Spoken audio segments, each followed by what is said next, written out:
Hello दोस्तों, एक बार फिर से वेलकम है आपका इंडियन पिटारा पर। आज जिस पोएम की हम इस वीडियो में चर्चा करने जा रहे हैं वो अल्फ्रेड लॉर्ड टेनिसन का लिखा हुआ ब्रेक ब्रेक ब्रेक की पोएम है और इसमें हम इसकी कंप्लीट जो एक्सप्लेनेशन है हिंदी में उसको देखेंगे और इसके साथ ही इसको एनालाइज करने की भी कोशिश करेंगे। तो सबसे पहले ये जो पोएम है ये एलेजी फॉर्म में लिखी हुई है। एलेजी उस पोएम को कहते हैं जिसमें पोएट किसी की याद में, किसी के दुख में एक कविता लिखता है और ये वो इंसान होता है जो अब इस दुनिया में नहीं रहा। तो वैसे भी कुछ डार्क किस्म की एलेजी की बैकग्राउंड होती है और इस पोएम में जो फिगर्स ऑफ स्पीच, जो अलंकार यूज हुए हैं, उसमें जो लहरें हैं, वेव्स, उसको पोएट ने अपनी फीलिंग्स, अपनी इमोशंस के तौर पे लिया है। और इसी तरह जो समुद्र है उसको जब पोएट एड्रेस कर रहा है, इस चीज को एपोस्ट्रॉफी कहते हैं। और इसी तरह इस पोएम में जो दूसरे कैरेक्टर्स हैं, जैसे कि दो लड़के हैं, एक लड़की है, जो खेल रहे हैं, गाना गा रहे हैं, और इसके साथ ही जो पानी के जहाज हैं, इन सब में पोएट ने दुनियादारी दिखाने की कोशिश की है कि भले ही किसी के ऊपर बहुत सारा दुख टूट पड़ा हो, लेकिन दुनिया जो है अपनी रफ्तार से, अपनी तरह से चलती रहती है। दुनिया को नहीं पता होता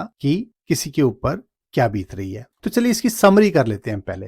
तो ब्रेक ब्रेक ब्रेक जो है एक एलेजी है, जैसे कि मैंने आपको बताया था, और इसमें जो पोएट है उसने अपने एक बहुत ही करीबी दोस्त को खोया है और वो दुख उसके लिए इतना बड़ा है कि वो उसे कह नहीं सकता। वो कहना चाहता है, उसके इमोशंस हैं, लेकिन वो बाहर नहीं आ रहे हैं। और पोएट चाहता है कि जो इंसान उसने खोया है वो उसके पास हो, उसकी आवाज को वो सुन सके, लेकिन उसे पता है कि अब ये बात दोबारा से नहीं होगी। और इसके साथ ही पोएट ये भी देखता है कि जो दूसरे लोग हैं, जैसे कि फिशरमैन का लड़का है, सेलर नाविक का लड़का है, वो अपनी दुनिया में मग्न है, वो खेल रहे हैं, वो गाना गा रहे हैं। और इसी तरह जो पानी के बड़े बड़े जहाज हैं वो समुद्र में बंदरगाह की तरफ आ जा रहे हैं। तो दुनिया अपनी रफ्तार से, अपनी तरीके से चल रही है, सिवाय पोएट के, जो कि इस वक्त बहुत दुखी है। और आखिर में पोएट कहता है कि दुनिया अपनी तरीके से चलती रहेगी, लेकिन मैंने जो खोया है अब वो मुझे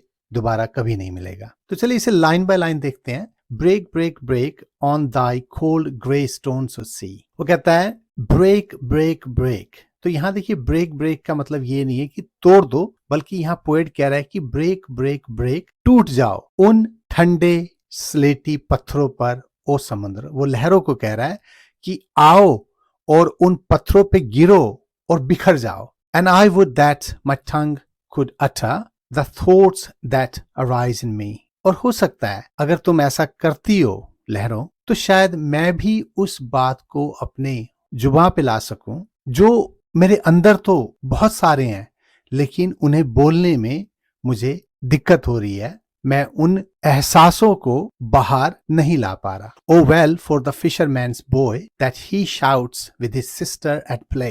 कुछ लोगों के लिए पोएट कहता है मेरा दुख, मेरा गम कुछ नहीं है। कुछ लोग खुश हैं। फॉर एग्जाम्पल उस मछुआरे के लड़के को देखो, वो अपनी बहन के साथ खेल रहा है और आवाजें निकाल रहा है। Oh well for the sailor's lad that he sings in his boat on the bay।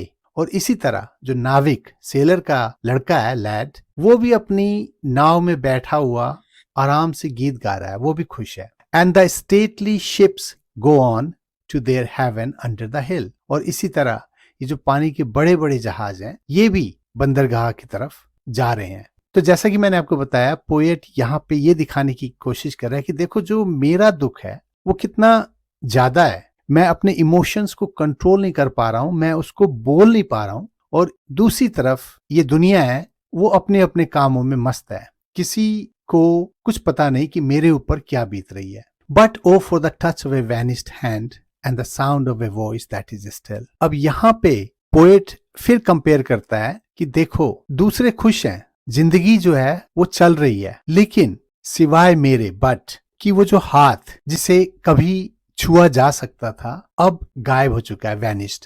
और वो आवाज जो कभी हुआ करती थी आज ठहर गई है। जो उसका करीबी दोस्त था उसको ना तो वो छू सकता है, ना उसकी आवाज सुन सकता है।